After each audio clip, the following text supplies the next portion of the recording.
Oke, baik. Kedengaran suaranya ya, teman-teman? Selamat malam. Kedengaran, Kak. Oke. Selamat malam, teman-teman. Selamat bergabung di diskusi online atau diskusi virtual BBFOT tahun 2021 bulan Agustus. Perkenalkan, saya Ridenta. Saya dipercaya sebagai moderator untuk virtual meeting atau virtual diskusi di bulan Agustus. Kebetulan saya pilihnya tanggal hari ini 17 Agustus biar bertepatan dengan Hari Kemerdekaan Republik Indonesia. Oke, sebelumnya saya mengucapkan selamat Hari Kemerdekaan untuk kita semua. Puji Tuhan kita masih diberikan kesempatan untuk boleh bergabung dan berdiskusi bersama dengan BBFOT. Jadi BBFOT sendiri itu adalah singkatan dari Berburu Beasiswa Alavan Chapter OT. Jadi sebenarnya di NTT ini masih banyak chapter yang lain, ada chapter ND, ada chapter yang saya tahu itu Luaran Tuka, tapi semuanya itu tergabung dalam satu kesatuan yang disebut dengan ya ini masih banyak yang baru gabung ya, disebut dengan Forum Akademia NTT. Jadi siapa saja boleh join di chapter OT, chapter ND, chapter Luaran Tuka, intinya dia masih berdomisili di Nusa Tenggara Timur ya. Baik, saya admit dulu ini yang baru join. Selamat malam, karena hari ini di bulan ini baru saja dibuka LPDP, beasiswa LPDP gelombang kedua, dan sebagai anak NTT sangat direkomendasikan untuk mengapply beasiswa LPDP, karena selain ada beasiswa afirmasi dan Indonesia Timur, memang itu dikhususkan untuk kita-kita yang memang berdomisili di Indonesia bagian timur. Nah, teman-teman mungkin di sini banyak juga yang belum tahu apa itu beasiswa LPDP. Jadi saya mohon izin sharing dulu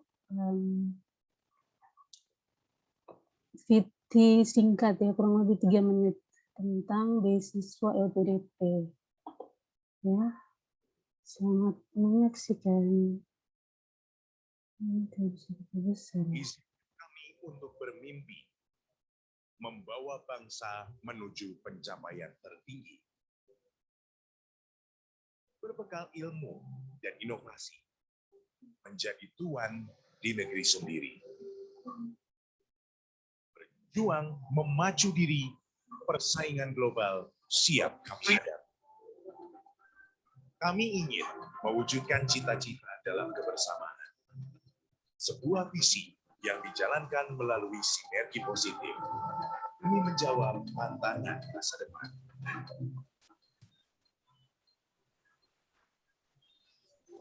Bahu-membahu mewujudkan kontribusi gemilang, menyatukan pikiran dan kekuatan, menghadapi tantangan yang menghadap, menemukan solusi sekaligus menyamakan orientasi pada hasil mulia yang tak terbilang.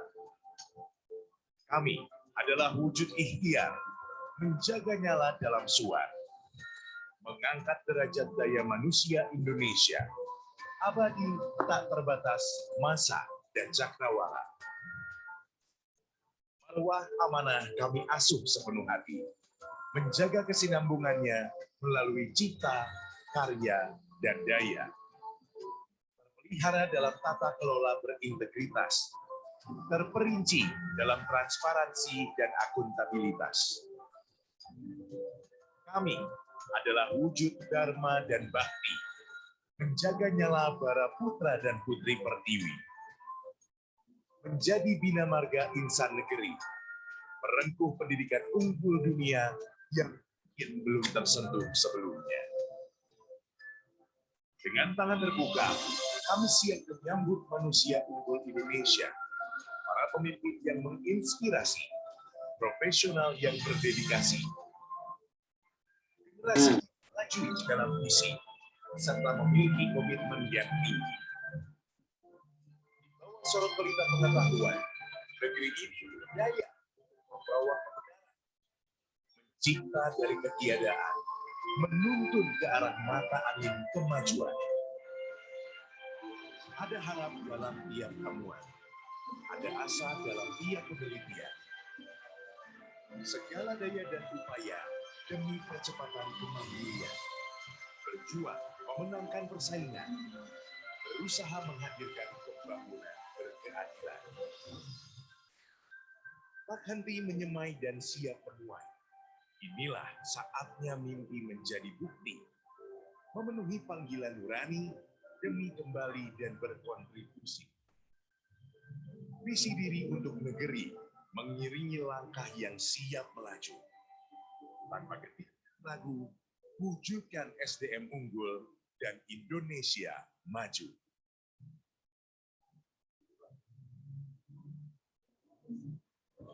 Oke, saya stop dulu videonya.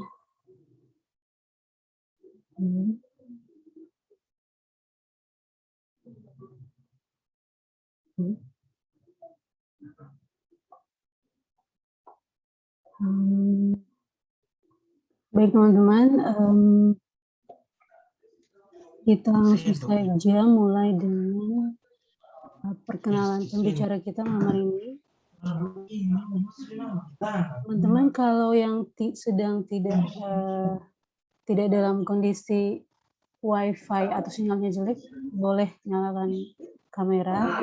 Kalau misalnya jaringannya memang error, silakan untuk matikan kamera ya. Kemudian tolong matikan mic-nya bila sedang tidak sebelum masuk di sisi diskusi ya, biar tidak kedengaran sound-nya. Baik teman-teman, perkenalkan pembicara kita malam ini, Kak Indra Y. Killing PhD. Beliau bernama lengkap Indra Yohanes Killing, merupakan seorang asisten profesor di Department of Psychology Universitas Nusa Cendana Kupang. Kemudian he holds a PhD degree, memegang gelar PhD from School of Psychology, the University of Adelaide, Australia. Dan his PhD thesis develop a model to support young children with disabilities in West Timor, Indonesia. Jadi tesis beliau merupakan salah satu menggunakan model pengembangan atau pembangunan untuk mensupport anak-anak dengan disabilitas di Timur bagian barat ya. Kemudian his thesis was awarded with Audience Commendation for Doctoral Thesis Excellence from the University of Adelaide. Baik teman-teman, tanpa memperlambat atau dengan mempersingkat waktu, kita sambut pembicara kita malam ini. Untuk Kak Indra, waktu dan tempat disilahkan. Terima kasih, Kak Redemta. Saya yang share screen ya. Oke, saya stop sharing. Oke. Oke, Kak. Ya. Ya, sekarang saya pikir ini kelihatan ya begini ya. Selamat malam teman-teman. Kesempatan yang luar biasa sekali saya pikir ya, berbagi dengan teman-teman di sini. Banyak yang masih mahasiswa mungkin ya. Ada rekan saya juga di psikologi Undana, Pak Jaya. Terima kasih sudah mau datang teman-teman juga mahasiswa dan para hunter, pemburu beasiswa. Ini saya bagi juga linknya ke anak-anak yang maba, mahasiswa baru. Biar tuh headset mana? Tres cesin mana? Mau tuh headset.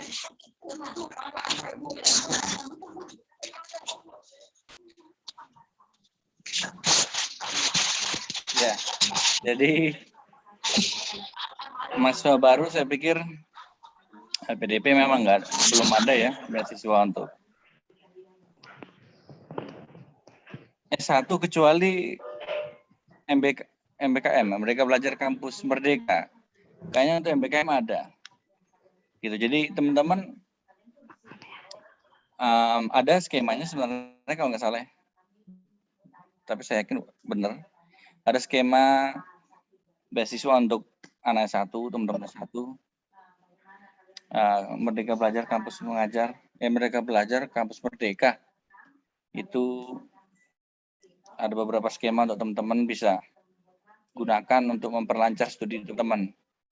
Termasuk juga psikologi atau apapun teman-teman bidang ilmunya.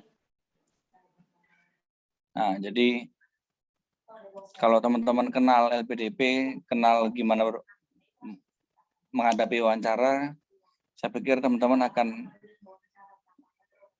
lebih siap ya. Kalau dari sekarang udah persiapan, istilahnya udah familiarisasi, membiasakan diri dengan kelas-kelas seperti ini, sesi seperti ini mengenai beasiswa, teman-teman akan terbiasa dengan atmosfernya, sehingga teman-teman sendiri nanti ujung-ujungnya akan mestakung, semesta mendukung. Semoga bisa dapat beasiswa nantinya. Oh ya, selamat merayakan Independence Day, Merdeka. Kita udah 76 tahun, bayangkan aja udah lama sekali. Selama itu dan masih banyak kesenjangan pembangunan teman-teman, terutama di bagian timur Indonesia, termasuk di NTT, di Rote, adalah daerah yang masih perlu mendapatkan perhatian khusus, sehingga teman-teman saya pikir penting sekali untuk dapat bantuan, dan kita sebenarnya dapat bantuan pusat. Bantuannya salah satunya ini beasiswa.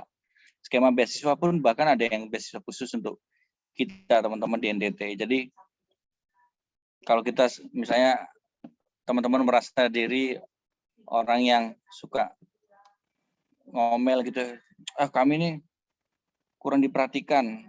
Nah, ini ada bentuk perhatiannya. Cuma masalahnya teman-teman ketika diperhatikan memanfaatkan enggak? Gitu. Nanti saya akan bahas. Jadi coba teman-teman sekarang imajinasi sudah lolos sampai tahap wawancara.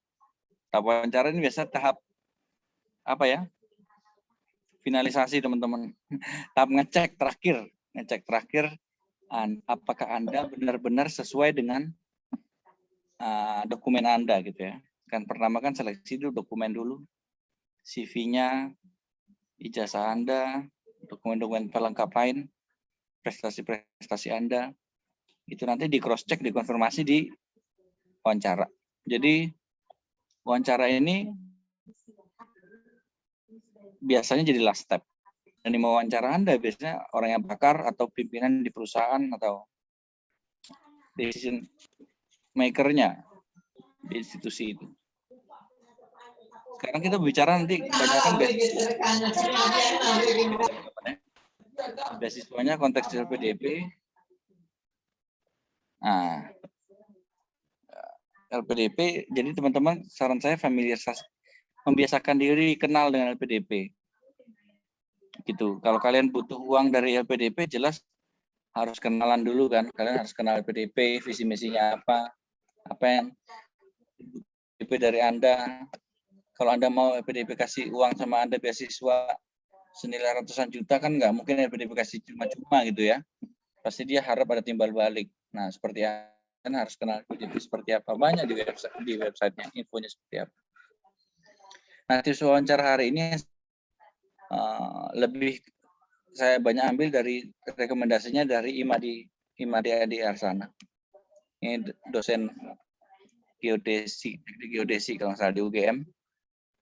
Nah, beliau ini menulis buku juga, bukunya udah saya pakai. Dan lewat baca buku beliau, saya udah berhasil menerapkan ya. bahkan udah lulus dari Australia. Bukunya itu ya tentang berguru ke negeri kanguru kalau nggak salah. Bisa dapetin di Gramedia teman-teman. Buku-buku online juga banyak ya. Nah, jadi teman-teman kalau misalnya hari ini tipsnya, kalau teman-teman mencari sebenarnya di Madya sana udah ada. Teman-teman bisa tinggal buka aja di website, di link yang saya cantumkan di sini. Saya akan share pengalaman pribadi mix materi dari internet. Materi ini sudah disampaikan di materi lama ya. Di Undana International Fair 2020, di Mata Garuda NTT juga beberapa minggu lalu. Tapi lagi-lagi saya ada modifikasi di bahannya. Dan ceritanya pasti berbeda ya di setiap sesi yang saya. Nah, yang berikut. Kalau begini harusnya saya buka aja. Program beasiswa afirmasi beasiswa Indonesia Timur. Ini dua yang ditargetkan untuk teman-teman kita di Rote, kita di NTT ini target utama kita. Terutama BIT ya. BIT itu hanya sedikit kabupaten yang disasar. Di NTT 23 kabupaten kota kena semua. Sama seperti Papua kalau nggak salah. Papua Barat bahkan nggak semua kalau nggak salah ya. Nah, kita ini artinya sasaran teman-teman. Dan menurut cerita teman-teman saya yang jadi pewawancara di LPD di Jawa ya, mereka bilang, waduh banyak sekali kuota yang belum nyampe teman-teman. Jadi kuota afirmasi, kuota basis BIT ini, basis Indonesia Timur, yang ditargetkan untuk teman-teman di NTT, di Papua, di Maluku, ini banyak yang nggak sesuai kuota. Misalnya butuh 100 yang mendaftar cuma 10, 15, 20 orang. Sehingga akhirnya kesulitan mencapai kuota. Bahkan teman-teman sebenarnya LPDP dan alumnisnya seperti saya ini agresif untuk memberitakan, ayolah daftarlah. Makanya saya ubah strategi, nggak lagi cuma ngajak anak-anak yang udah mau lulus, tapi ngajak sekalian anak-anak yang baru jadi maba, baru jadi mahasiswa. Biar teman-teman tahu nih, nggak hanya mikir hari ini gitu loh, mikir besok. Oh ternyata besok saya bisa nih lanjut S2, S3 gitu kan. Kalau perlu di luar negeri, PhD, gelarnya agak beda dikit. Ya, saya sengaja taruh, siapa tahu ada yang pengen kan gelar kayak Anies Baswedan. Saya juga punya gitu kan. Semoga teman-teman juga bisa punya nanti. Gelar PhD ini nggak banyak ya pakai di Indonesia. Nah ini teman-teman harusnya memanfaatkan ini. Banyak skemanya ada. Persyaratannya mudah. Misalnya teman-teman terkendala bahasa Inggris ya. Tapi saya pikir bahasa Inggris semua orang juga bisa belajar.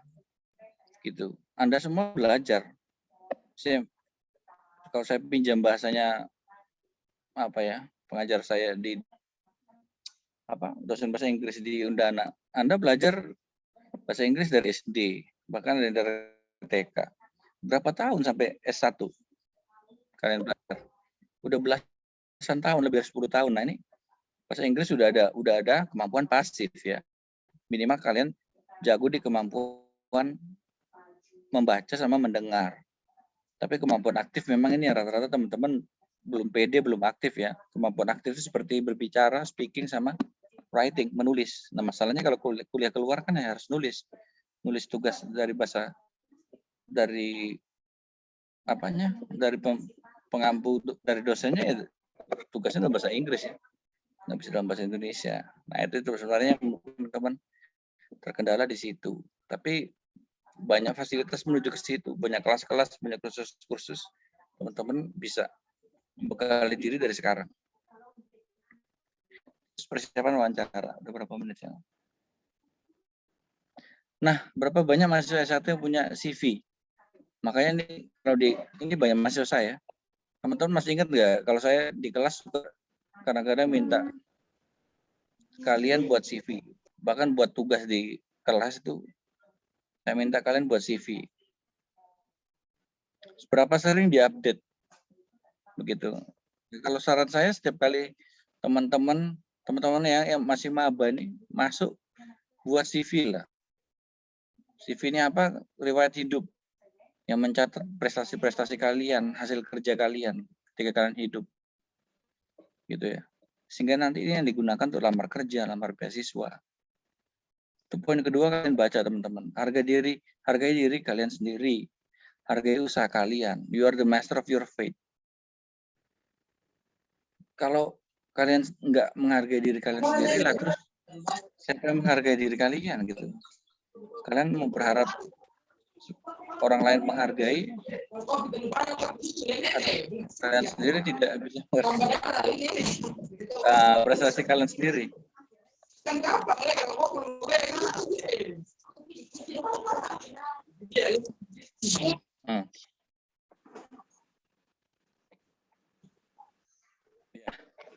Jadi berikutnya, jika masih studi S1, cari pengalaman yang seimbang. Penuhi CV Anda dengan kegiatan prestasi di bidang akademik, sosial, dan kepemimpinan. Ini makanya teman-teman, ada beberapa mahasiswa saya sempat datang, siapa itu ya? Ada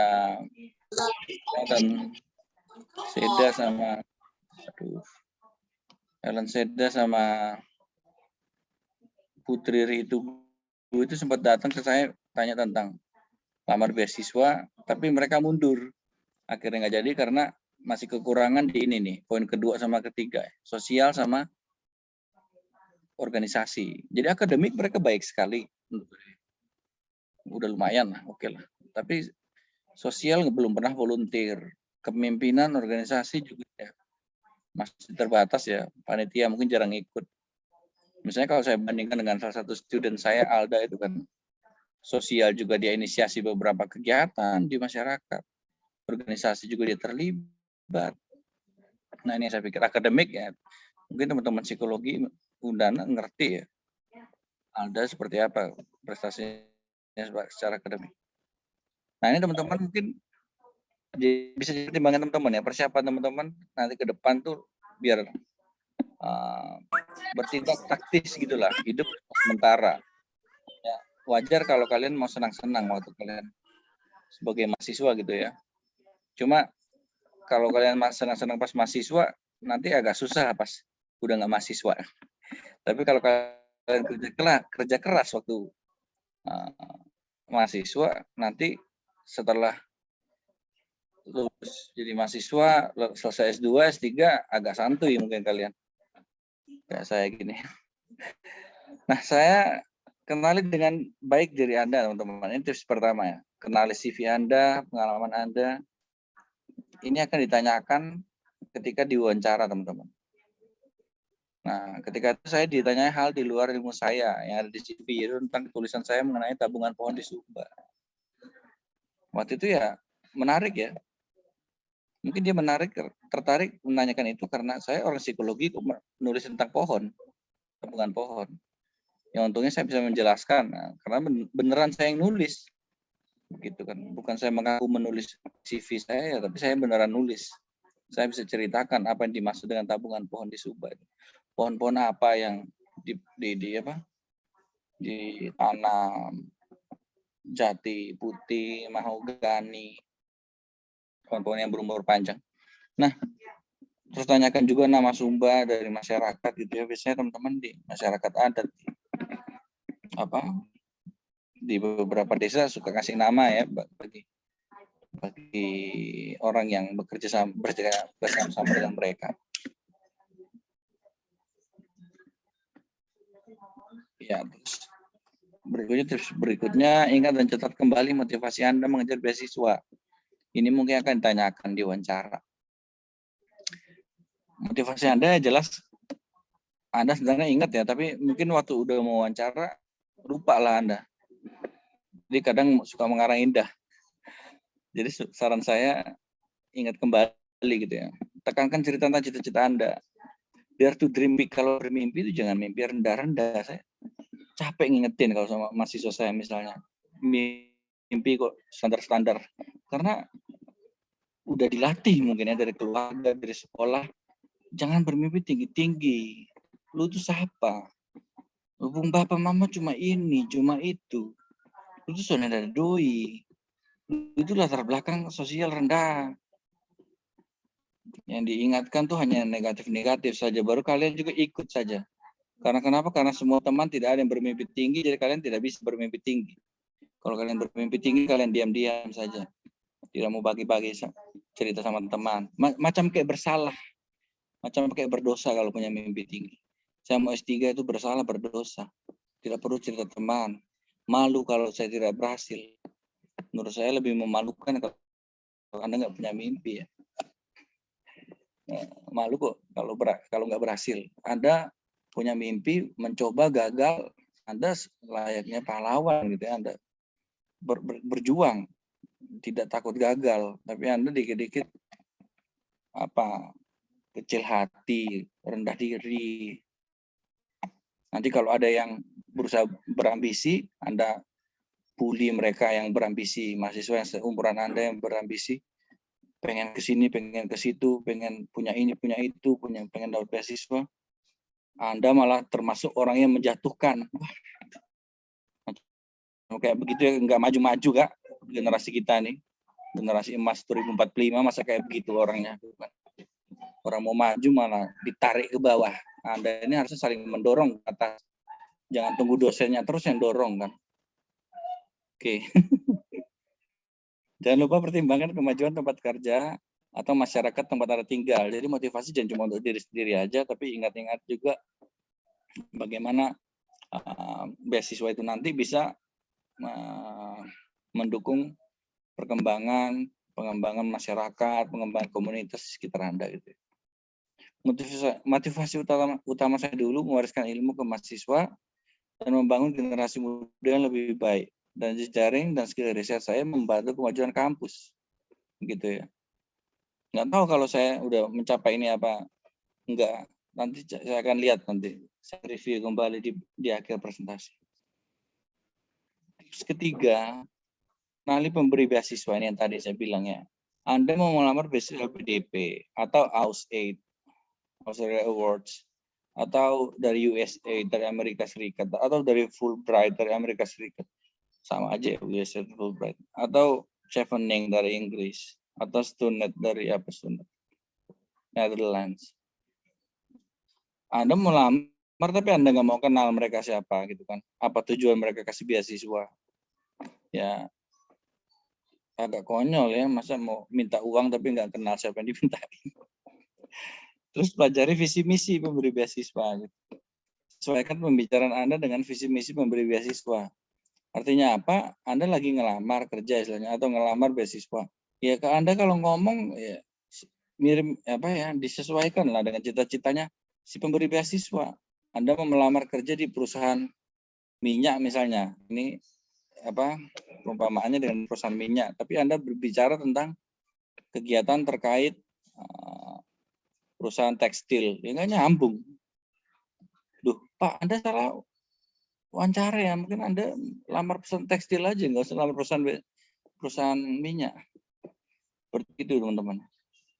Pemberi beasiswa saya PDP, pemerintah Indonesia. Jadi argumen utama saya waktu itu, orang disabilitas sering didebatkan di debat capres, karena saya lamar 2014 teman-teman. Dapat juga 2014. Namun belum nampak perhatian nyata, terutama untuk anak disabilitas. Waktu itu ya, itu argumen utama saya.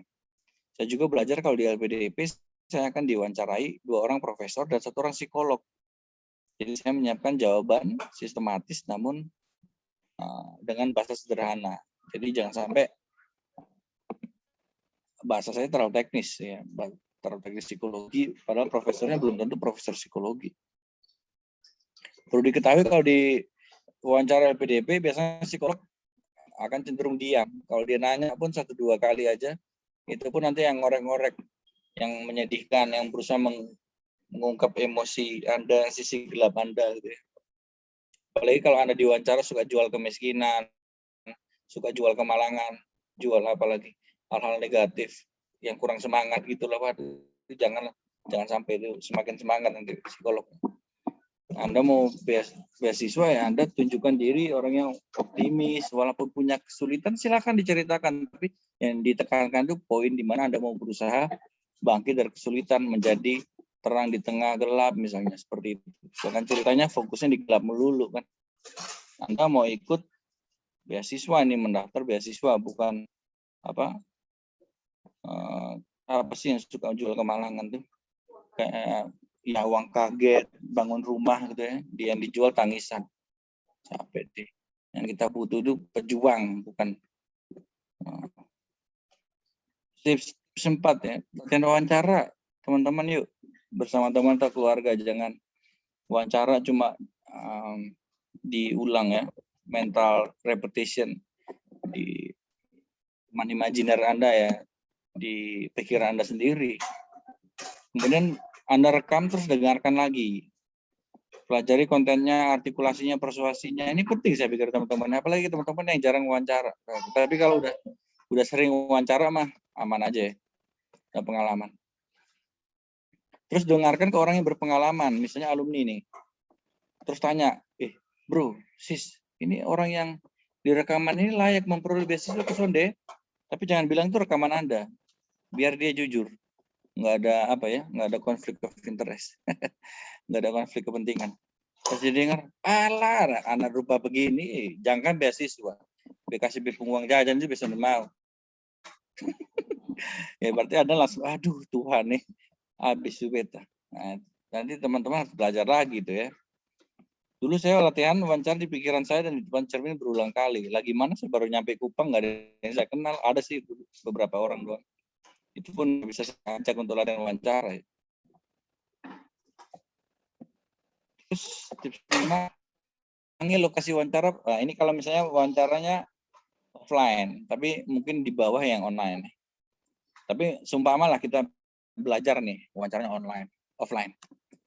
Datangi lokasi wawancara pada H-1. Cari tahu di mana sarapan, toilet, tempat ibadah. Dulu saya wawancara di Makassar. Ya jelas, saya nggak kenal Makassar itu baru pertama kali saya injak Makassar. Jangan sampai saya nyasar kan, nggak ngerti di mana ruang wawancaranya. Kalian pikir nanti pewawancaranya mau tunggu gitu. Kamu dari Kupang, kamu nggak ngerti.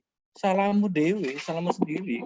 Kenapa kamu nggak datang dulu kemarin, nggak cari tahu? Nah itu orang-orang pejuang beasiswa kan begitu, teman-teman. Bukan salah mereka kan wawancara kamu terlambat, salah Anda sendiri.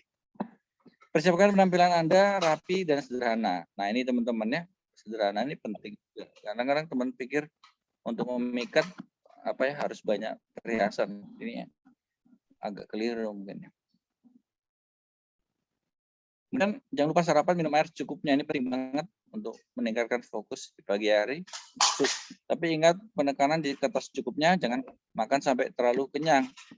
Ngantuk. Apalagi kalau kalian wawancaranya nanti di akhir-akhir. Kemudian ajak kenalan peserta lain. Tukar-tukar informasi. Bisa jadi ada informasi baru yang berguna. Misalnya kayak, yang wawancara itu profesor di sini. Terus saya tahu namanya loh. Kalau Anda tahu namanya, jadi saya browsing profil dia. Saya berusaha cari tahu pewawancara saya itu siapa dia, apa prestasinya, kayak gimana preferensinya, orangnya kayak apa kira-kira, tebak-tebak lah. Apalagi saya orang psikologi gitu. Bisa lah nebak-nebak dikit kayak gimana dia. Kalau kita tahu siapa yang mewawancarai kita kan kita bisa bisa lebih mudah untuk menjalin komunikasi. Nah, dulu kalau EPDP wawancara fisik wawancara langsung tahun 2014 itu bisa milih teman-teman. Saya bisa milih waktu itu mau diwawancara di Jakarta, Surabaya, apa Makassar. Indonesia Timur pilihan cuma Makassar, tapi setahu saya LPDP terakhir sebelum full online wawancara di Kupang udah ada. Nah, kenapa saya pilih di Makassar? Simpel aja, karena mempertimbangkan kayaknya saya akan lebih menonjol dibanding peserta lain. Kalau dibanding saya wawancara di Jakarta agak susah ya. Saya ketemu dengan lulusan UI, ITB, UGM. Gimana teman-teman mungkin tahu kalau di Indonesia ini kalau mau wawancara profesor di UGM, dia pasti punya tendensi untuk memfavoritkan lulusan UI dong, bukan lulusan UI, ya enggak? Nah, kalau anak dari daerah kayak kita gitu kan, aduh mana ada gitu kan pengaruhnya. Mereka preferensinya ke sesama alumni. Itu yang namanya membangun jejaring, teman-teman. Makanya pimpinan di perusahaan-perusahaan besar di Indonesia itu kalau nggak UI, UGM, ITB, ITS itu aja kan. Ya karena begitulah.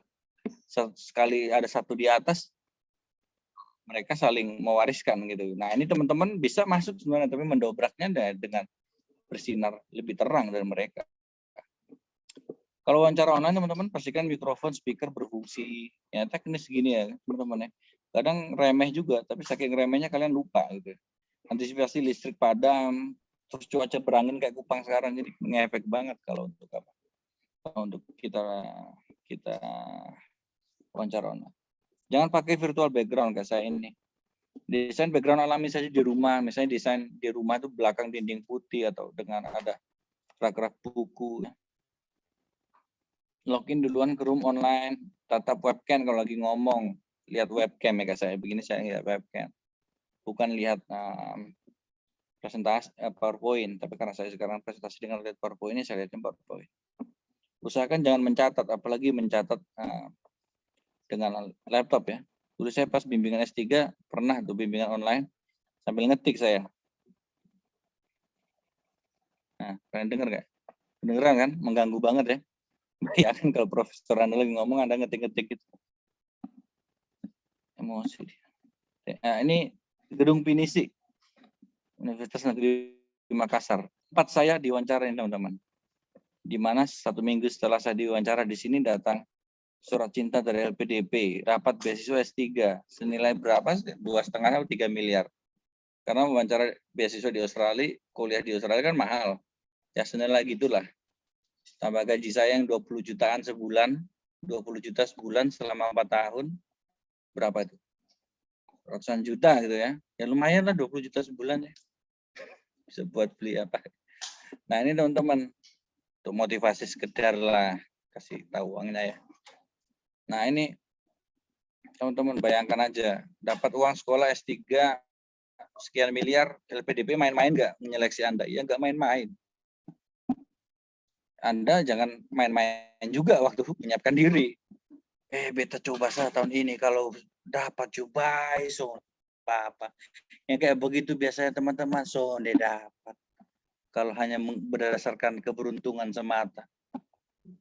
Ingat teman-teman, kalau Tuhan merestui ini, kalau orang-orang benar-benar berusaha teman-teman ya.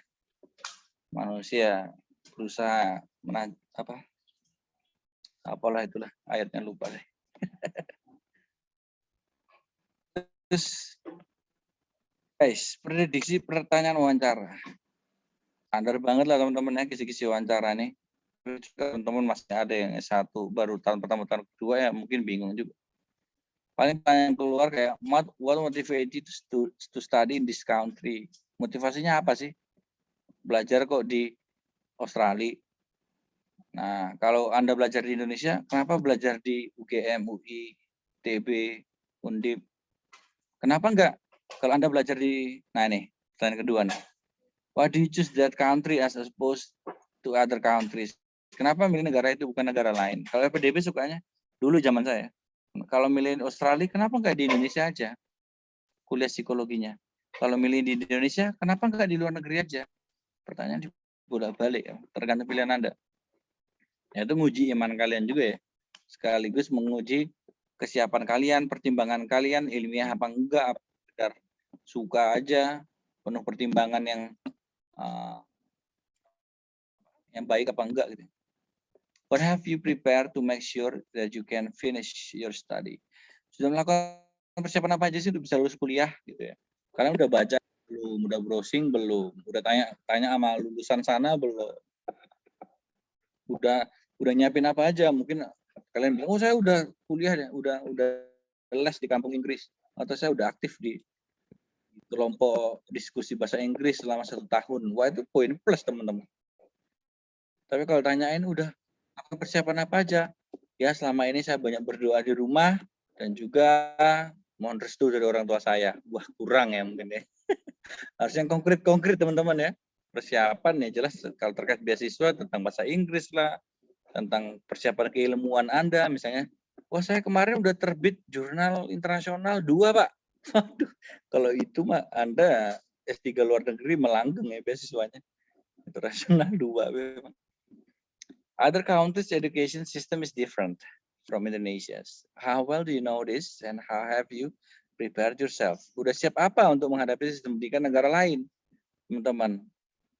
IPK-nya aja modelnya beda. Kalian udah tahu belum cara ngitungnya? Gitu kan? Atau misalnya, gimana cara lulus berapa SKS? Kalau Anda ditanyain, ada berapa mata kuliah di program S2 luar negeri sana di kampus Hokkaido, Jepang itu? Anda nggak ngerti. Waduh. Maksud dalam hati si pewawancara, waduh berarti dia nggak ngerti nih. Dia nggak browsing baik-baik nih program studinya. Anda mungkin pas S1 bisa aja. Saya lamar di Undana karena bapak saya, karena ibu saya. Coba aja Anda bilang begitu sama pemberi beasiswa. Saya itu lamar di Harvard karena cita-cita nenek moyang saya. Eyangnya opa punya buyut. Waduh. Ya langsung dipulangkan dan terhormat Anda ya teman-teman. Jadi ya, tolonglah cari tahu betul-betul sistem pendidikannya kayak mana. Atau misalnya kalau S3, kawan-kawan kayak Pak Jaya, Bu Yeni ini, cari tahu ini profesor seperti apa, dia punya reputasi, dia tulis ke mana, tulisannya bagus apa enggak, metode yang biasa dipakai, metode penelitiannya seperti apa, sehingga teman-teman apa ya meyakinkan gitu loh teman-teman. Wawancara kan mau lihat ini orang meyakinkan nggak sih? Dia punya kenyataan orangnya, apakah sekeren CV-nya? Anda kan CV-nya udah pasti keren, buktinya lulus nih sampai tahap beasiswa kan, udah kena seleksi tuh. Anda udah kena seleksi di tahapan-tahapan dokumen, udah oke lah. Wawancara, udah nyampe tahapan wawancara. Tapi di wawancara ini yang dicek, apakah Anda beneran bisa mempertanggungjawabkan profil Anda yang udah keren itu. How well do you understand your proposed study? Proposed study and how have you gathered information about it? Jadi udah seberapa ngerti? Ya, ini mirip Mas yang saya jelaskan tadi. Saya skip aja.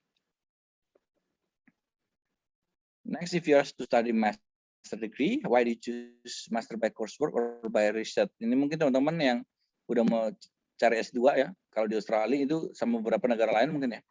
Ada pilihan master itu master yang kuliah doang, coursework ya, sama master yang riset doang. Ada tuh guys yang kayak gitu. Biasanya master riset doang tuh nanti keluarnya MPhil, master filosofi. Master filosofi bukan berarti dia belajar filsafat. Kayak saya kan PhD, Doctor of Philosophy, bukan berarti saya belajar filsafat. Belajarnya psikologi tetap. Jika Anda belajar S2, kenapa pilih master by coursework atau riset? Nah ini teman-teman kalau yang by coursework biasanya ya kalau dia memang profesional, artinya profesional itu dia adalah karyawan di kantor atau apa karyawan di LSM yang memang nggak butuh riset gitu ya. Nggak butuh kemampuan riset. Tapi kalau yang pilih by research, sebenarnya alasannya gampang aja ya alasannya. Ini alasannya karena Anda kerja di LIPI misalnya, Lembaga Penelitian Indonesia, atau dosen di kampus gitu ya. Jelas harus punya ilmu terkait penelitian, makanya pilih master by research. How do you think the field of study benefit Indonesia? Anda meneliti tentang anak disabilitas, apa benefitnya Indonesia? Atau bisa Anda meneliti tentang depresi atau skizofrenia, apa manfaatnya? Anda meneliti tentang cognitive neuroscience, apa manfaatnya untuk Indonesia? Semua jelas harus dijelaskan ya teman-teman ya. Relevansinya apa? Kayak begini loh. Kalau Anda bukan prioritas, kalau LPDP itu punya prioritas teman-teman. Yang diprioritaskan itu biasanya bidang ilmu, teknik, sama sains. Jadi fisika, kimia, teknik industri, teknik mesin, wah itu prioritas. Tapi kalau Anda ekonomi, pendidikan, agama, bahasa, itu enggak prioritas. Prioritas bontot, belakang. Kalau Anda psikologi, terus psikologinya psikologi yang sosial, begitu ya, itu biasanya prioritas paling buntut tuh teman-teman. Apalagi ekonomi misalnya, itu banyak ada satu ahli bilang ke saya, waduh ahli ekonomi udah banyak di Indonesia, PhD semua. Nah kayak gitu kan. Nggak butuh lagi banyak pengambil kebijakan ekonomi, butuh yang jago di industri, supaya industri naik, ekonomi naik. Bukan lagi nyusun-nyusun ekonomi makro, mikro lagi. Nah ini ya teman-teman yang mungkin jadi pertimbangan teman-teman. Kayak sekarang kebijakannya kalau terkait maritim itu lebih disukai LPDP. Makanya teman saya teologi itu ada Elia Magang sekarang di Manchester. Dia pilih teologinya teologi kemaritiman teman-teman. Pinter juga dia supaya jadi prioritas Indonesia. Memang teologi Kristen tapi maritim. Masyarakat yang tinggal di pesisir. Jadi nyambung juga sama apa? Ini targetnya LPDP, targetnya Indonesia pemerintahan yang sekarang. Ya. Kemudian why do you choose to study in the country and not abroad? Walah ini tadi udah saya jelaskan. Selanjutnya bisa diterima di Andi ya. Nah itu tuh di atas tuh ada penyanyi siapa itu namanya? Siapa ini? Rahasia ya, rahasia. Aku adalah anak gembala, aku yang pelaku. Di bawah ini ada apa? Di bawah ini yang pewawancara psikolog saya kenal tuh UGM. Ini apa ya? Orang dengan disabilitas ya. Jadi artinya LPDP itu bukan masalah Anda miskin apa kaya. Mungkin teman-teman yang baru lulus SMA, beasiswa itu pikirannya beasiswa ada untuk orang yang nggak mampu. Ini beda teman-teman ya. Kalau dari LPDP ini bukan masalah Anda mampu apa enggak. Ini adalah masalah Anda mampu secara ekonomi apa enggak. Tapi ini adalah masalah mampu secara pendidikan. Begitu. Sama tekad juga ya. Kalau pinter tapi tekadnya lemah ya sama aja. Melakukan wawancara ini udah sedikit ya. 45 menit. Ya kalau misalnya offline saat masuk ruangan ya tersenyum wajar ya. Jangan sambil senyum yang cengenges. Dari jauh udah keringan mata sama pewawancara. Wah, serem langsung pewawancaranya. Siapa dia itu? Senyum wajar aja sambil mengangguk sopan. Jangan senyum-senyum terus. Nah, terus jabat erat ya. Jabat erat jangan ramas tuntangan. Mungkin banyak sekali yang teman-teman kalau baca tips-tips gitu, wah harus jabat erat. Anda menyalahartikan dengan ramas memang kuat-kuat. Teman-teman biasanya kalau mewawancara profesor, psikolog, itu jabatan tangannya itu ya santuy aja. Jangan ada ramas kuat-kuat teman-teman. Ilfil dia nanti. Beri gerakan tanda salam jika online teman-temannya, silangkan dada. Silangkan tangan. Kok silangkan tangan? Pertemukan kedua telapak tangan Anda. Tunggu dipersilakan duduk dan bicara. Kalau Anda online, tunggu bicara. Dipersilakan bicara, jangan main bicara duluan ya. Tegakkan posisi badan, jangan bersandar. Ini saya lagi kasih materi sambil bersandar ya. Karena nggak diwawancara.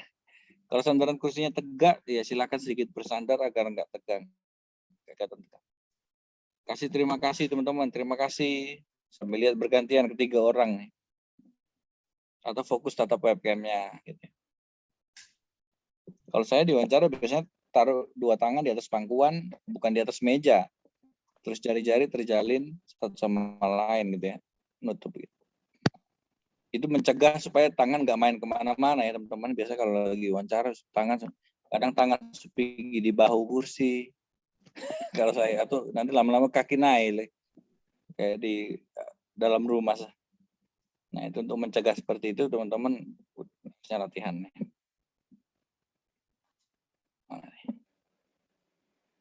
Anda sedang ngobrol hal penting dengan pewawancara teman-teman. Nggak sedang diuji teman-teman. Anda ini santai aja, relax saja. Nggak perlu tegang. Ngomong gampang ya, pasti tegang juga.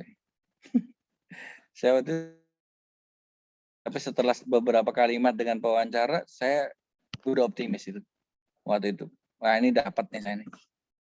Anda kan ngerti kok, Anda dapat apa enggak. Kalau yakin kelihatan banget dapat, pasti Anda akan nangkep pesan-pesan verbalnya. Pewawancaranya ingin melakukan konfirmasi apa harapan mereka betul tentang Anda. Kapan mereka ini kan lihat dari CV-nya, prestasi Anda. Kan bahwa Anda adalah seseorang yang ahli sesuatu, teman-teman. Dan wawancara ini orang yang ahli sesuatu juga, tapi kaliannya beda. Anda ahli psikologi, ahli kesehatan masyarakat, atau ahli matematika, fisiknya. Anda harus posisikan diri sama-sama nggak ngerti gitu ya. Sama-sama ahli, tapi sama-sama nggak saling ngerti ilmunya. Nah, psikolog juga kadang-kadang ingin melihat sisi emosional Anda, teman-teman. Ada pertanyaan seperti tentang ekonomi Anda, kalau misalnya yang ekonomi lemah lembut, hubungan dengan orang tua Anda, kalau misalnya ada yang bermasalah dengan orang tua, contohnya kayak, wah kuliahnya kok lama, atau misalnya Anda kok sudah berkeluarga pada umur 17 tahun misalnya, hubungan dengan suami, istri atau pacar, ini kalau terkait mau kuliah ke luar negeri, terus agak jauh berjauhan gitu kan. Jangan salah, long distance relationship itu banyak yang mengacaukan studi, teman-teman. Udah keren studi di Amerika, di Inggris, Belanda, putus sama pacar, langsung frustasi di luar negeri. Jujur saja teman-teman kalau ditanya seperti ini sama psikolognya, tapi jangan tunjukkan kerentanan Anda ya. Jangan jual tangisan, teman-teman. Drama Netflix ini, teman-teman, bukan drama Korea. Kendalikan emosi, teman-teman ya. Emosi Anda penting banget dikendalikan. Ingat tuh, Casey Affleck itu menang Oscar dengan menunjukkan emosi tanpa emosi. Menunjukkan kalau dia lagi emosi sedih, tapi tanpa ada ekspresi emosi seperti menangis. Gitu ya. Menunjukkan sedih tanpa menangis. Kalau Anda sering lihat nonton film, pasti ngerti lah. Film yang berkualitas ya, bukan film yang kena senggol dikit nangis.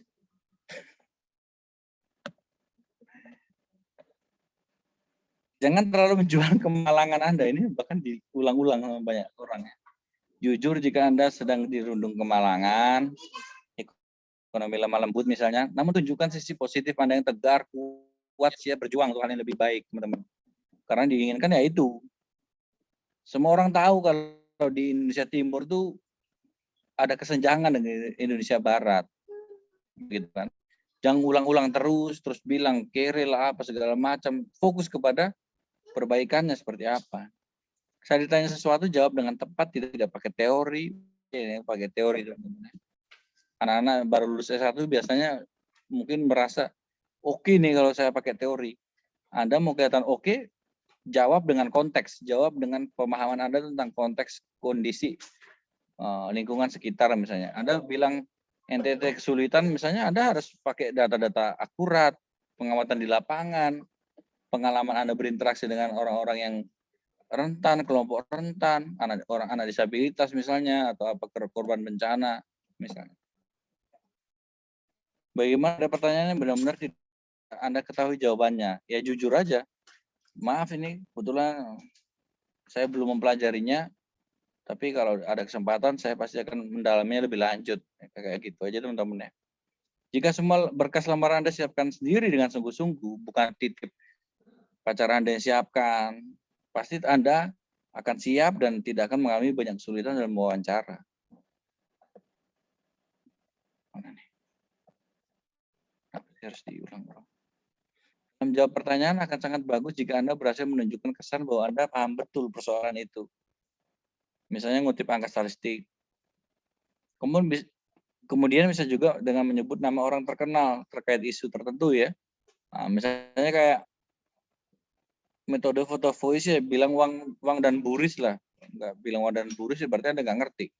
Terkenal terkait isu tersebut, misalnya siapa yang pertama kali mencetuskan konsep ini, atau siapa orang yang intervensinya terbaik tentang isu itu, atau siapa peneliti yang telah lama berkecimpung di bidang itu, atau nama daerah atau nama dunia yang terkait dengan isu tertentu. Oh, misalnya kalau di masalah bunuh diri itu di Gunung Kidul, Jogja itu banyak. Nah, kayak gitu kan Anda berarti ngerti konteks kan teman-teman. Jangan bilang, perilaku bunuh diri sangat meresahkan di dunia ini. Di mana Pak kira-kira? Di mana ya? Pokoknya di mana aja banyak stres lah Pak. Nah, itu kelihatan nggak ngerti. Saya cukup mengutip penelitian saya sendiri. Nah, ini biar demonstrasi ya. Demonstrasi demo loh. Saya bisa, saya ngerti. Saya banyak riset tentang hal itu. Menyimak pertanyaan dengan baik dilakukan dengan menatap mata, memainkan air muka seperlunya, menunjukkan pengertian. Angguk sekali aja, jangan angguk. Angguk terus diacep-acep. Berbicara dan mendengarkan, tatap mata orang yang mewawancarai, teman-teman. Kalau lagi ngomong dan lagi dengar. Gunakan senyum, atau kadang mukanya serius. Gerakan mata, alis, gerakan tangan yang elegan juga penting, teman-teman ya. Termasuk di depan apapun, di depan webcam pun kalau wawancaranya online. Nggak perlu berbicara cepat untuk menunjukkan Anda pintar, teman-teman. Yang penting adalah bahasanya tertata baik walaupun pelan. Lebih baik menjawab pertanyaan, kalau teman-teman psikologi saya suka bilang ya, jangan sedikit-sedikit. Lebih baik menjawab pertanyaan dengan struktur 1, 2, pakai ya panjang tuh, aduh, kiamat. Siapkan pertanyaan singkat untuk wawancara, biasanya di akhir sesi akan disilakan untuk bertanya, teman-teman. Jadi jangan datang tanpa ada pertanyaan, teman-teman. Juga Anda punya karakter ini dalam cara Anda menjawab. Cara jawaban Anda sama ekspresi Anda. Coba belajar, apakah gerak-gerik Anda, cara Anda menjawab itu sudah menunjukkan percaya diri, menunjukkan Anda berkeinginan keras, tidak mudah menyerah, punya tujuan yang jelas, bukan hanya mimpi di siang bolong, rendah hati dan berpikiran terbuka, begitu ya. Jadi kalau misalnya dikasih tahu Anda udah salah, masih ngeyelan, susah, pikiran tertutup. Berintegritas dan jujur, mampu beradaptasi, terus Anda menunjukkan ciri seorang pemimpin ya, seperti mau mendengar, berani mendengar, mengambil risiko, mampu mengorganisir dan lain-lain. Ade Andi kan bilang, kalau diminta memberi tips wawancara, satu buku mungkin nggak cukup, karena sifatnya wawancara ini sangat relatif dan subjektif, teman-teman. Yang bagus menurut saya belum berlaku buat orang lain. Pertanyaannya bisa berbeda antara satu kandidat dengan kandidat lain, teman-teman. Iya, kakak punya. Wawancara yang berbeda juga tentu memiliki gaya yang berbeda, teman-teman. Nah, persiapkan semua kemungkinan, cari pengalaman orang-orang lain sebanyak mungkin yang sudah diwawancara, akhirnya seperti saya atau misalnya urusan yang lain. Jangan lupa teman-teman berdoa dan mensyukuri semua berkat yang ada. Ini saya nggak ada foto juga, teman-teman, karena saya keterima kerja di Udana sebelum saya lulus. Keterima kerja di Udana sebelum lulus. Gokil deh. Masih keterima kerjanya masih keterima PNS. Sebelumnya saya memang udah kerja di Undana tapi masih kontrak. Nah, jadi saya foto satu-satunya tentang terkait kelulusannya itu di kiri itu saya submit tesis itu kayak menyatakan diri saya udah selesai. Ketika udah selesai submit itu berarti saya nggak lagi ditagih uang SPP, teman-teman. Makanya kalau kayak di Australia kalau udah submit itu udah dianggap semi lulus gitu loh. Gitu teman-teman, udah dianggap semi lulus, selamat gitu ya, walaupun belum tentu lulus banget gitu ya, karena harus diuji dulu kan. Tapi kalau di OSI tempat saya itu memang diuji bukan ujian sidang kayak kita di Indonesia yang harus ketemu, tapi saya cuma diuji tulisannya aja, dicoret-coret, nggak ada pertemuan langsung. Yang di kanan tuh surat yang memberi tahu bahwa saya dapat itu ya, awardnya itu tentang tesis saya. Nah, saya cerita sedikit ya, teman-teman. Artikel internasional saya. Mengingat tadi motivasi saya berangkat ke luar negeri itu apa? Membagikan ilmu sama membangun generasi muda gitu ya. Ini ada generasi muda yang menurut saya udah cukup berkontribusi sebenarnya. Karena mereka udah terlibat dalam penelitian yang akhirnya terbit di jurnal internasional bereputasi. Bahkan ada beberapa yang jadi penulis, teman. Nah, kenapa ini fantastis sekali menurut saya? Karena sebenarnya terbit di jurnal seperti ini nggak mudah, teman-teman. Saya udah pernah cerita ya, misalnya ke beberapa mahasiswa saya, ada yang acceptance rate-nya atau penerimaannya hanya 10%, 20%. Itu maksudnya kayak gimana? Misalnya ada 100 paper yang masuk di jurnal ini, 80 diantaranya itu ditolak, 20 doang yang terima. Artinya apa? Susah banget nembus di sini. Karena hanya penelitian-penelitian terbaik yang dapat. Makanya ketika saya dan teman-teman dosen dan teman-teman mahasiswa publish ini, menurut saya ini luar biasa banget. Tapi menurut mahasiswa mungkin enggak ya. Mungkin karena teman-teman nggak ngerti kalau ini susah banget gitu nembusnya. Effortnya luar biasa banget untuk bisa tembus begini teman-teman. Karena dalam nembus ini bukan hari ini kirim terus besok diperiksa, besok revisi, besoknya revisi, terus besoknya lagi udah terbit ya dalam 1 minggu. Enggak teman-teman. Proses untuk bisa terbit di jurnal seperti ini bisa makan 1 tahun, 2 tahun. Ini 1 tahun teman-teman ya. Itu diterima 1 Agustus 2020, publish-nya Juli 2021, 11 bulan lah. 11 bulan baru selesai. Nah, ini ada mahasiswa menjadi asisten peneliti saya di penelitian ini.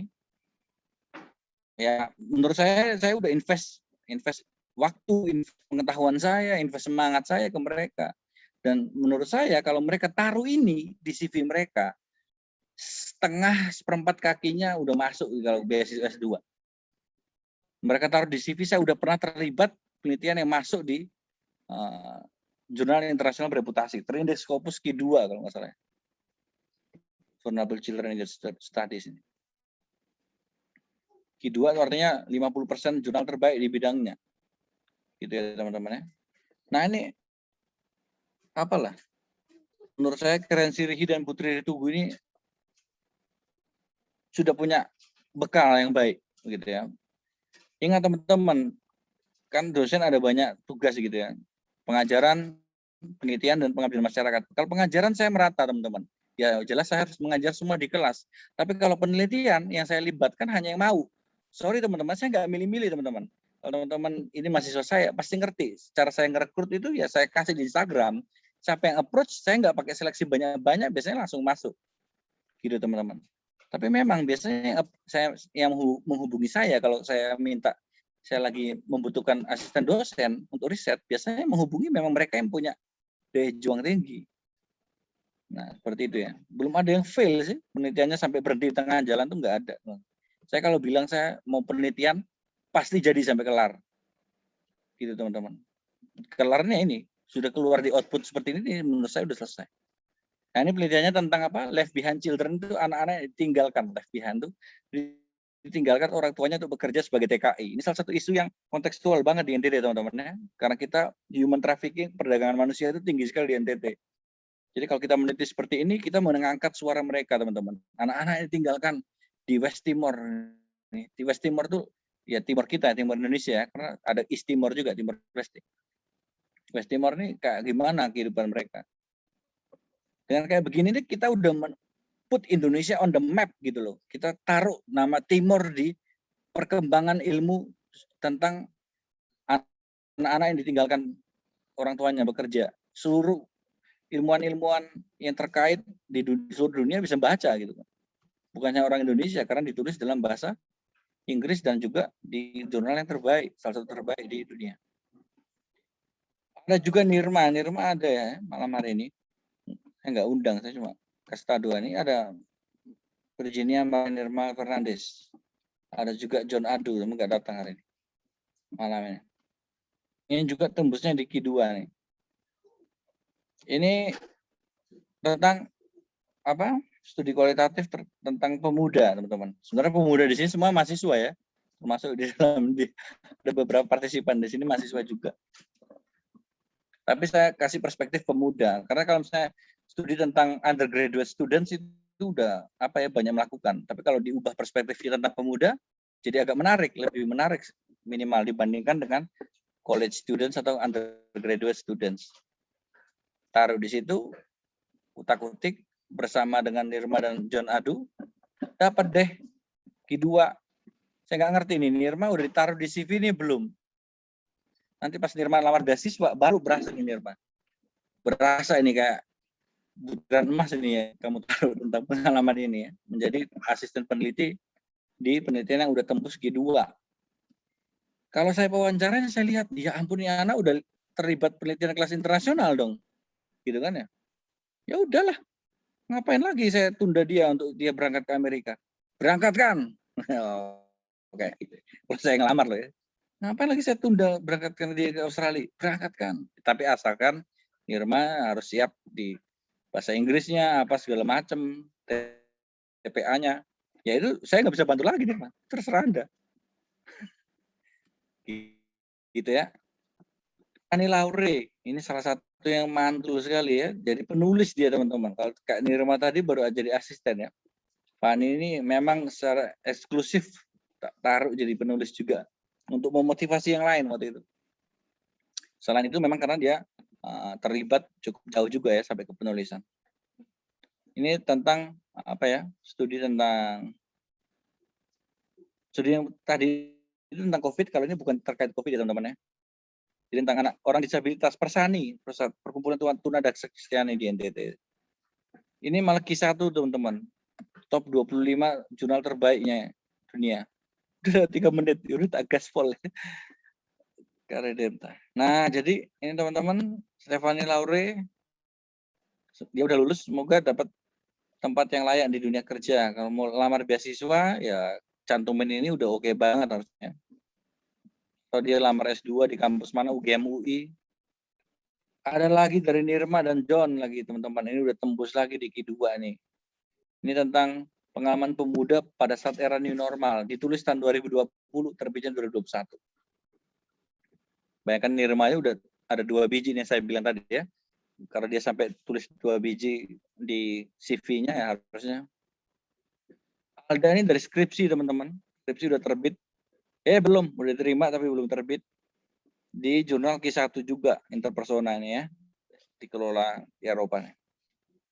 Skripsinya dia tentang pengalaman dari korban kekerasan dalam berpacaran. Di West Timor tentunya ya.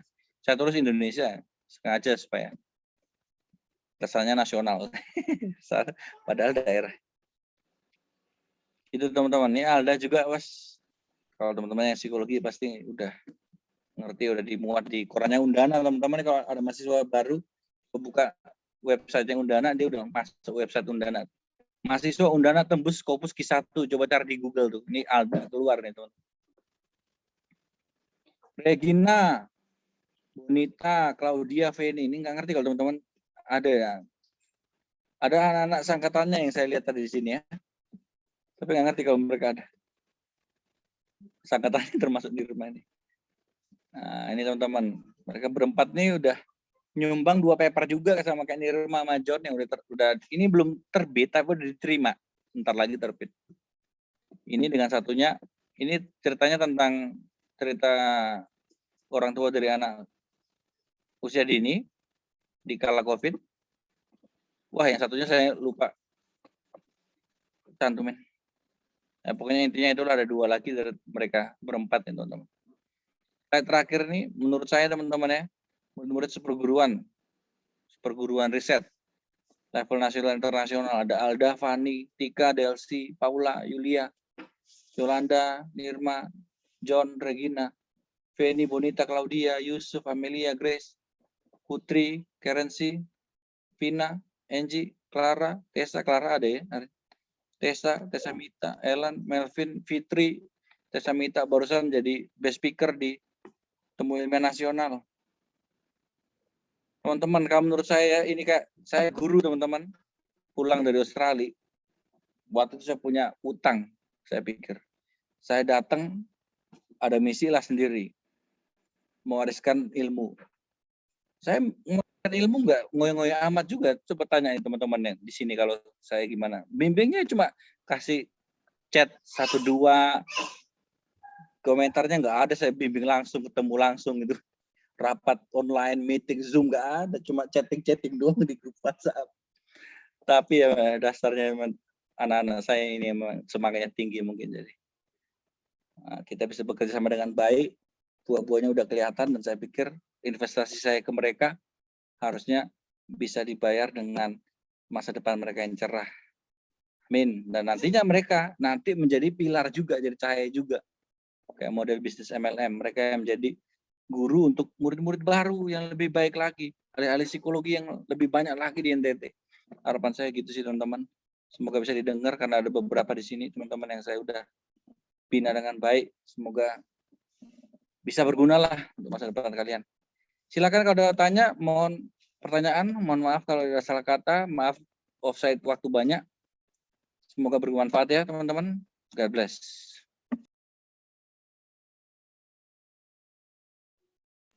Silakan Kak Redemta, kalau mau dipandu mungkin, atau saya langsung aja. Oke, baik. Terima kasih banyak Kak Indra buat pemaparannya. Teman-teman, saya mohon waktunya mungkin 2 menit ya. Bisa tolong nyalakan kamera. Kita mau foto bersama dulu untuk untuk dokumentasi grup BAFOT. Memang izinnya teman-teman. Gimana ya?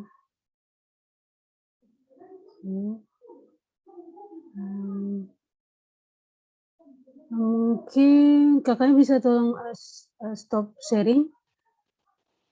Bisa stop sharing dulu Kak. Soalnya ini ya view galeri ya. Oke teman-teman, mungkin saya hitung ya 1, 2, 3. Bentar. Screen capture.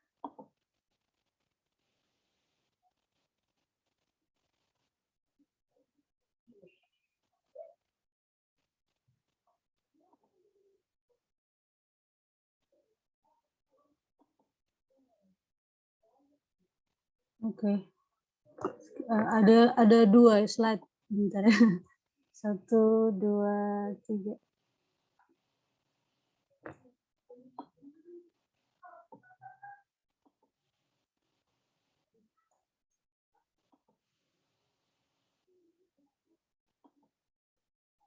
Oke, terima kasih.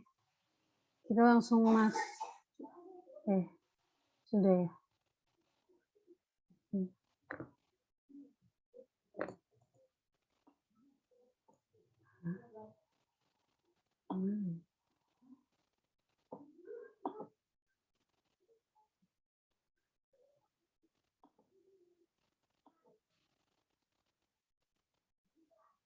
Oke.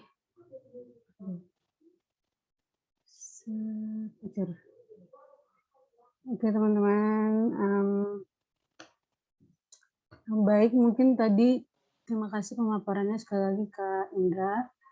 Di sini saya bikin notulensi kurang lebih ada 8 ya, ada 8 poin yang perlu diperhatikan untuk persiapan wawancara.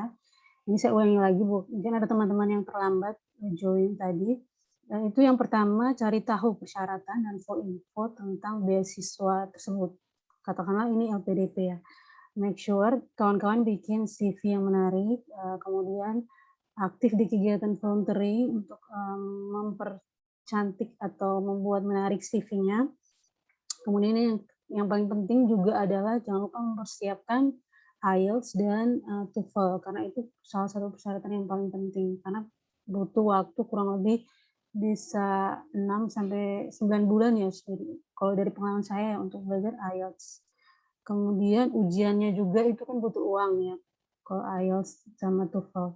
Jadi memang persiapkan ini dari jauh-jauh hari. Kemudian yang kedua, make sure teman-teman tahu berapa jumlah wawancara.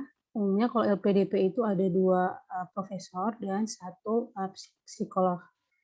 Nah, jadi kalau bisa teman-teman sebelum wawancara itu sudah make sure di mana tempat atau lokasi wawancara, kemudian background dari pewawancaranya itu sendiri, supaya nanti ketika sesi diskusi ataupun interview itu teman-teman lebih yakin dan lebih optimis karena kurang lebih sudah tahu ya, sudah mengenal si interviewer itu sendiri. Kemudian yang ketiga, jangan lupa menyiapkan daftar pertanyaan yang mungkin kita bisa cari di buku ataupun seperti rekomendasi dari Kak Indra tadi. Made Andi Arsana itu buku beliau itu salah satu yang memang direkomendasikan untuk teman-teman pelajari tentang pertanyaan-pertanyaan yang mungkin akan keluar di interview beasiswa LPDP. Kemudian yang keempat, make sure masuk ke tempat atau lokasi wawancara itu dengan pakaian yang rapi, bersih, dan jangan sampai telat ya. Dan sikap tubuh itu juga harus menunjukkan sikap yang positif dan optimis. Kemudian yang kelima, jangan menjual kemalangan. Jadi kalau teman-teman ada mungkin background-nya mungkin ekonomi orang tuanya kurang mampu dan sebagainya, teman-teman tidak harus menonjolkan itu, tapi sebaliknya menonjolkan rasa optimisme bahwa kita memang memiliki motivasi yang besar untuk bisa dapatin beasiswa itu. Kemudian yang keenam, jangan lupa untuk menyiapkan pertanyaan di akhir wawancara untuk menunjukkan bahwa memang kita antusias untuk join di beasiswa itu tersebut. Kemudian yang ketujuh, percaya diri, ekspresif, optimis, humble, dan open-minded.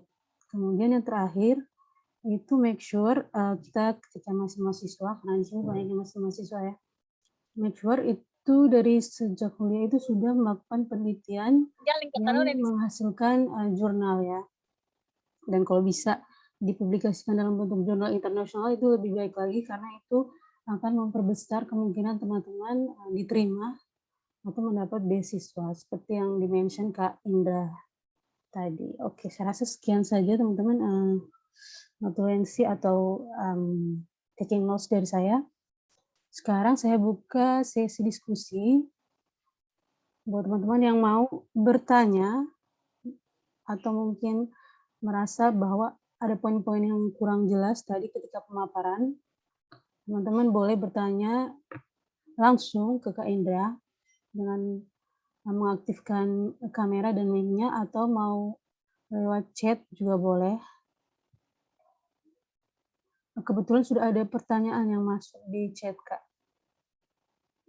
Bagi kami yang mahasiswa psikologi untuk bisa mendapat beasiswa LPDP, kira-kira psikologi bagian apa yang masuk dalam prioritas beasiswa? Terima kasih, Kak. Mungkin bisa langsung dijawab, Kak Indra. Oke, Kak Redenta nanti saya coba jawab dari atas ya. Oke. Yang pertama dari Oh Kak iya, Jenny. maaf, Iya. saya Coba di scroll atas. ke bawah. Oke. Ya. Oke. Yang pertama dari Kak Jenny. Malam Kak, saya mau tanya apakah menjadi guru sekolah minggu termasuk volunteer? Termasuk ya, karena Anda nggak dibayar kan? Jadi guru sekolah minggu. Nah, ini yang saya pikir poin yang mungkin memang suka jadi pertanyaan juga para scholarship hunter, pemburu beasiswa, kalau kayak jadi guru sekolah minggu, kemudian ngajar apa namanya di remaja masjid, atau misalnya teman-teman ini jadi panitia Paskah atau panitia Natal, itu masuk ke Sonde. Kalau saya jawab masuk, teman-teman, karena saya waktu di Makassar itu ya banyak juga yang sosialnya minimalis. Jadi maksudnya pengalaman volunteernya minimalis, dia kasih masuk itu juga ya. Jadi kalau teman-teman yang banyak, saya yakin pasti sebenarnya saran saya lebih baik kalau ada yang terkait dengan keilmuan teman-teman. Ya, kayak misalnya volunteernya terkait keilmuan, kalau ada teman-teman yang psikologi ya berarti ada sebaiknya misalnya ngajar tentang psikoedukasi di panti asuhan misalnya. Misalnya atau apa, kalau teman-teman dari pendidikan bahasa Inggris, Anda membuat kelompok belajar di RT Anda terus ngajarin bahasa Inggris di sana. Atau dari teman-teman teknik, Anda membuat proyek bersama anak-anak atau Karang Taruna di sekitar Anda gitu kan. Itu saya pikir pengalaman sosial yang lebih apa ya, lebih elok, lebih relevan dengan pengalaman Anda dan lebih mendukung CV Anda tentunya, kans Anda juga untuk dapat beasiswa. Seperti itu mungkin Kak Jenny ya. Kemudian untuk Kak Carla, selamat malam Pak. Nah, ini Carla yang salah satu yang udah ikut penelitian saya, belum publish memang, tapi lagi OTW. Kemudian Carla ini bertanya tentang, karena diberikan kesempatan untuk bertanya di akhir sesi interview, pertanyaan seperti apa yang dapat ditanyakan kepada interviewer? Kalau yang pertanyaan lamaran kerja, biasanya bertanya tentang gaji, boleh gaji saya berapa nanti Pak? Atau misalnya gaji biasanya masuk ya di wawancara ya. Atau misalnya fasilitas, Anda teman-teman tanya, fasilitas saya nanti apa? Benefit saya waktu kalau kerja untuk Anda.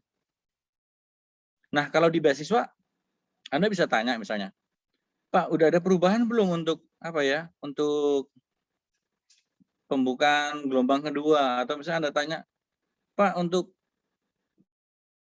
apa benefit beasiswa, jangan menurut tentang duit ya, tapi bisa juga benefit tentang dapat nggak saya kalau dapat beasiswa Indonesia Timur, saya akan dapat nggak ini pelatihan bahasa Inggris nanti, saya begitu.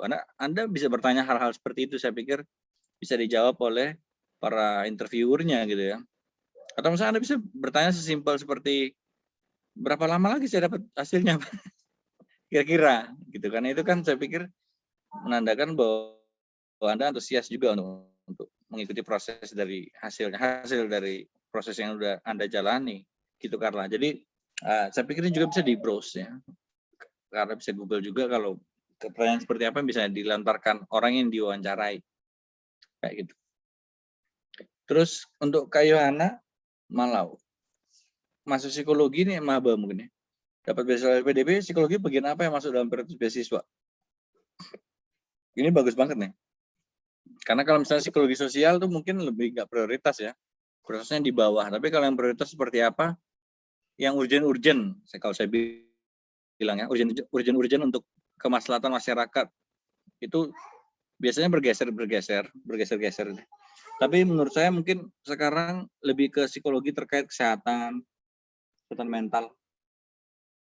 Begitu ya, itu karena udah ada undang-undangnya tentang kesehatan mental terkait kesehatan jiwa atau apa nama undang-undangnya tahun 2016 atau 2015 deh. Tapi penerapannya masih minimalis teman-teman. Kayak gitu ya. Jadi kalau teman-teman mau fokus di situ, saya pikir ini Mas Jaya juga kalau nggak salah isunya nanti ke situ ini Mas Jaya. Jadi itu prioritas sih menurut saya itu, karena bidang kesehatan, bidang-bidang urgent kayak kesehatan tuh, apalagi zaman pandemi kayak begini, ya ampun, mau itu kesehatan fisik, kesehatan mental, semuanya jadi prioritas ya. Jadi saya pikir itu prioritas banget sih kalau Anda mau kesehatan, prioritas pakai banget. Kalau kayak Bu Yeni yang pendidikan begini, ya misalnya pendidikannya bikin yang relevan lah Bu Yeni, topik S3-nya kayak pendidikan Bu Yeni masih ada apa enggak ya? Sudah. Pendidikan Kosong, tentang yang apa itu? sudah ada lagi. Kayak psikologi pendidikan ya bisa tentang pendidikan online misalnya, seperti apa mengembangkan pendidikan online yang baik begitu kan. Itu kan tantangan ya sekarang ya untuk Indonesia ya. Gitu ya. Nah, ini saya pikir teman-teman harus lihat juga relevansinya, mana yang lagi hot gitu. Kalau Anda nggak fleksibel maunya pokoknya yang saya minati, belum tentu yang Anda diminati LPDP juga, atau belum tentu yang Anda minati itu urgent buat negara ini. Begitu ya. Banyak hal sih yang menurut saya nggak urgent kalau terkait psikologi. Psikologi terkait budaya, spiritual itu mungkin nggak terlalu urgent tuh sekarang ya. Tapi yang praktis-praktis yang mereka mau sekarang terkait industri lah, kesehatan lah, psikologi industri organisasi itu urgent juga ya, karena membantu perkembangan ekonomi industri di Indonesia. Ini saya pikir seperti itu Kak Yohana. Mungkin ada lagi teman-teman yang bertanya? Malam-malam sambil santuy dengar pengalaman persiapkan diri, wawancara ini bukan cuma beasiswa teman-teman, tapi banyak juga selain beasiswa, jadi harusnya manfaatnya ada banyak. Gitu aja mungkin Kak Redemta, kalau ada lagi atau udah cukup atau gimana? Makasih Kak jawabannya. Jadi mungkin saya tambahkan sedikit kalau untuk jurusan itu, karena sekarang itu ada 2 program baru dari LPDP, program untuk yang difabel atau disabilitas dan program khusus untuk yang entrepreneur. Jadi buat teman-teman yang memang mau ambil jurusan di bidang bisnis atau entrepreneur, itu dia menjadi salah satu prioritas baru juga untuk LPDP. Jadi ekonomi kan sudah umum ya, tapi dia lebih spesifik lagi ke ekonomi bisnis yang mau jadi entrepreneur. Cuma itu dia diminta bikin proposal bisnis. Nah, ketentuan proposalnya seperti apa itu semua ada di websitenya LPDP. Mungkin teman-teman setelah S1 lanjut S2-nya mau ambil bisnis jurusan entrepreneur, karena memang cita-citanya pengen jadi pebisnis gitu. Jadi memang pemerintah sedang menggiatkan untuk peningkatan persentase entrepreneur muda khususnya. Mungkin itu saran aja sih mungkin dari saya. Oke, ada pertanyaan lagi teman-teman? Karena kita ini 9:23 ya. Sebenarnya kalau saya atur di waktunya itu sampai jam 10 malam sih. Tapi kalau dirasa terlalu lama atau waktunya terlalu panjang, mungkin kita bisa persingkat jadi 1,5 jam saja. Kalau misalnya sudah tidak ada pertanyaan lagi ya.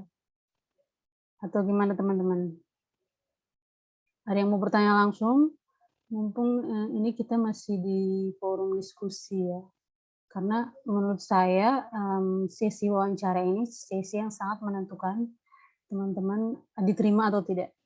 Karena saya pernah apply Fulbright itu tahun 2019 dan saya tidak lolos gara-gara gagal di sesi wawancara.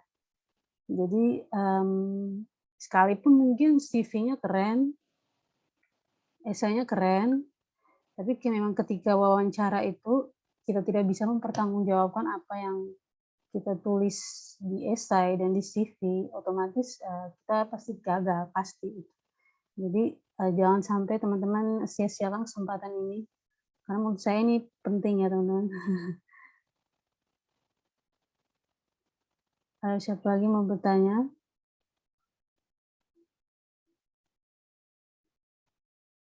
Apakah tidak ada yang mau bertanya langsung? Mungkin kalau mau bertanya langsung bisa langsung hidupkan kamera dan mic ya.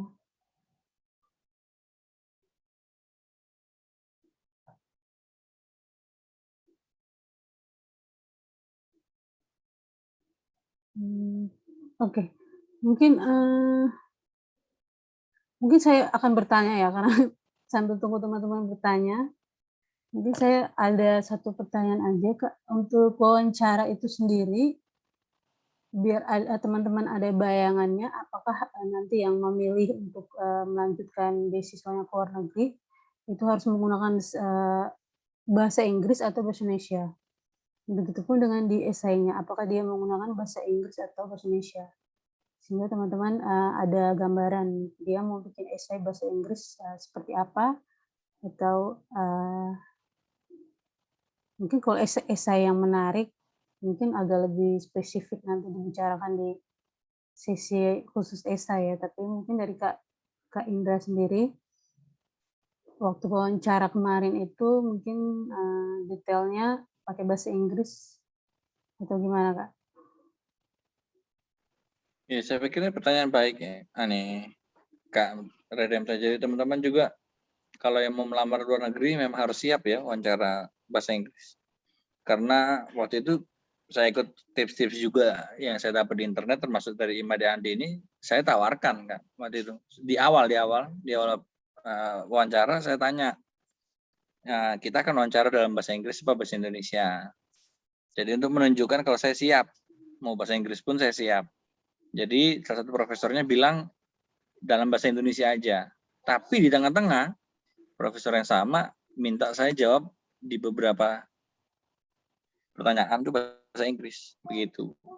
Terutama waktu menjelaskan proposal riset saya, jelaskan isunya, isu terkait topik itu diminta jelaskan dalam bahasa Inggris. Nah itu pas teknis apa biar lebih menantang, teknis penelitian itu kan bahasa-bahasanya sulit ya. Nah itu diminta jelaskan dalam bahasa Inggris, dan saya pikir itu kesempatan yang baik sih untuk teman-teman menunjukkan bahwa teman-teman siap dalam bahasa Inggris. Dan saya pikir kalau kayak interview kan sebenarnya bisa disiapkan ya. Kalian bisa siapkan jawaban-jawabannya. Nanti kalian shock waktu udah sampai beneran di luar negeri. Gimana cara pesan makanan yang benar, ngomongnya gimana cara survive di luar negeri itu, gimana cara naik bus yang benar, ngomongnya seperti apa kalau turun bus. Nah ini teman-teman yang itu yang lebih menantang. Kalau di wawancara sebenarnya kalian bisa siapkan begitu. Jadi ya memang teman-teman bisa menyiapkan diri ya dengan baik untuk wawancara ini. Jadi seperti yang Kak Redempta bilang, kalau enggak udah di ujung tanduk nih, udah di depan mata nih istilahnya, jangan sampai pas sudah wawancara malah gagal di situ gitu ya. Karena banyak mungkin teman-teman yang nggak terbiasa dengan situasi dan kondisi dalam wawancara, nggak terbiasa dengan komunikasi verbal yang intens dengan beberapa penanya, nanti tegang sendiri, waktu buyar Kak. Walaupun kalian teman-teman udah keren-keren CV-nya, gitu ya Kak Redempta bilang, sama aja nanti teman-teman akan kehilangan kesempatan itu. Jadi saya pikir apalah, banyak berlatih, banyak membiasakan diri mendengar cerita-cerita seperti ini biar teman-teman terbiasa. Lamar kerja dulu itu kan, kalau lamar kerja kan udah sampai wawancara kan pasti wawancara juga ya. Job biasa aja, santuy aja gitu. Kalau ngelamarnya di LSM ya tonjolkan sisi sosial kalian. Kalau lamarnya di industri ya tonjolkan sisi profesionalisme kalian. Lamarnya di beasiswa, tunjukkan sisi nasionalisme kalian. Beasiswa pemerintah. Ya sesuaikan diri lah. Orang bilang bunglon gitu ya. Dirinya berubah-ubah, tapi ya memang begitu teman-teman. Kita menyesuaikan diri sesuai dengan siapa yang lagi ngomong dengan kita kalau lagi wawancara. Kalian harus pahami betul situasi seperti apa. Terus jawabannya memang harus diatur. Begitu, kalau mau apa adanya nanti bisa cenderung blunder nanti. Apa adanya nanti lah di luar wawancara lah. Kalian harus tampil baik, sebaik-baiknya kalau lagi diwawancara. Jangan fokus di apa adanya. Ceritanya memang apa adanya, jujur maksudnya. Tapi ya fokus di, ada beberapa kayak cerita hidup saya memang saya tutupin kalau lagi di wawancara beasiswa. Saya pikir nggak perlu tahu mereka. Begitu. Kalau saya ungkit sedikit nanti bahaya malah nanti di peluang saya gitu kan. Nah, jadi nggak perlu saya ungkit. Nah, teman-teman juga pasti mungkin ada beberapa sisi cerita yang kalian nggak mau banyak orang tahu. Nah, itu bisa nggak usah diapain, diungkap. Gitu sih, Kak Radenta. Ada lagi mungkin teman-teman? Baik, makasih Kak. Jadi memang opsional ya, bisa bahasa Indonesia, bisa bahasa Inggris, tapi disarankan sudah mempersiapkan dengan bahasa Inggris ya. Jangan sampai nanti gelagapan ya, dimintanya pakai bahasa Inggris, tapi ternyata yang kita siapkan bahasa Indonesia. Itu kan lebih bikin kita ini ya, akhirnya hilang konsentrasi kan, karena harus mikir, aduh gimana nih bahasa Inggrisnya, karena belum siap ternyata. Jadi sebaiknya dari awal memang sudah mempersiapkan wawancara dengan bahasa Inggris, versi English version ya. Oke teman-teman, karena sepertinya tidak ada lagi pertanyaan dan memang waktunya sudah 1,5 jam, saya rasa segini saja perbincangan kita malam hari ini. Terima kasih, saya aturkan yang sangat mendalam kepada Kak Indra sudah mau join dan bergabung bersama kita di diskusi tentang wawancara beasiswa LPDP malam hari ini. Akhir kata, saya Redemta sebagai moderator BAF bulan Agustus, khususnya di hari spesial kemerdekaan ini, mau undur diri apabila ada salah kata dan yang kurang berkenan di hati, saya ucapkan mohon maaf karena kesempurnaan hanya milik Tuhan. Dan ya segitu saja, mungkin ada pesan-pesan terakhir nih sebelum kita menutup forum diskusi kita malam ini dari Kak Ciling untuk teman-teman yang saat ini memang lagi fokus mengajar beasiswa LPDP tahap gelombang kedua. Silakan Kak. Oke, Kak Radenta. Ya ini Mas Jaya saya juga baca itu. Nonton bukan baca ya, Hunter x Hunter nih. Udah sampai season keberapa udah capek saya nontonnya, saya pindah ke anime yang lain. Ya teman-teman, pesan dari saya sih tentang beasiswa nih, persiapan tuh sama kayak nulis penelitian teman-teman. Prosesnya itu maraton. Anda nggak bisa harap saya persiapan 1-2 hari besok lulus beasiswa, nggak seperti itu teman-teman. Banyak kan proses di hidup kita ini maraton, butuh konsistensi, butuh perjuangan, butuh apa? Motivasi yang tinggi gitu ya. Nah ini teman-teman kalau mikirnya instan, mikirnya nggak perlu banyak usaha, nggak perlu mimpi beasiswa, cukup jadi lulus S1 ya cukup. Tapi kalau teman-teman rela, siap menempuh jalan yang panjang, banyak perjuangan, maraton nih mampu dilalui, saya pikir nggak ada yang mustahil teman-teman. Harvard deh. Cuma kalau mimpinya instan, saya pikir nggak perlu jauh-jauh. Nggak perlu beasiswa teman-teman. Nggak ada yang instan teman-teman ya, yang bernilai tinggi itu nggak ada yang instan. Ini maraton bukan sprint. Jadi silakan coba maratonnya mulai dari sekarang. Beasiswa itu kalau nggak dicoba ya nggak dapat. Jadi coba aja gitu ya teman-teman. Oke, itu aja dari saya sih. Terima kasih Kak Redemta, semoga sukses BBF Rote. Teman di Kupang misalnya ada di sini banyak di Kupang, ikut BBF yang di Kupang ada juga. Teman-teman tinggal di Rote ya ikut yang chapter Rote dan beberapa chapter lain mungkin. Karena saya pikir membiasakan diri dengan teman-teman di BBF ini penting banget ya. Apalagi teman-teman yang memang mimpinya dapat beasiswa. Terus misalnya teman-teman yang apa juga cari jodoh di BBAF, saya pikir oke banget bisa ketemu sama-sama pemimpi ya. Punya mimpi untuk sekolah tinggi, saya pikir akan cepat nyambung daripada orang yang ngomongnya cuma ngomongin orang, gosip, jelek-jelekin orang, alah malas lah saya. Nggak suka saya dengerin postingan nggak bermutu. Aduh, kita lagi sibuk membangun bangsa, Anda sibuk saling menjatuhkan. Anak muda jangan begitu ya. Terima kasih teman-teman. Iya. Salam sukses, Oke, salam sehat. intinya cari Memberkati. teman-teman yang sefrekuensi untuk sama-sama bisa dapat beasiswa, sama-sama saling termotivasi. Baik, segitu aja dari saya teman-teman. Salam sehat, salam semangat untuk kita semua. Merdeka, bye-bye. Terima kasih Kak. Terima kasih, Iya, selamat malam. Terima kasih Kak. sama-sama. Terima kasih Pak. Yuk.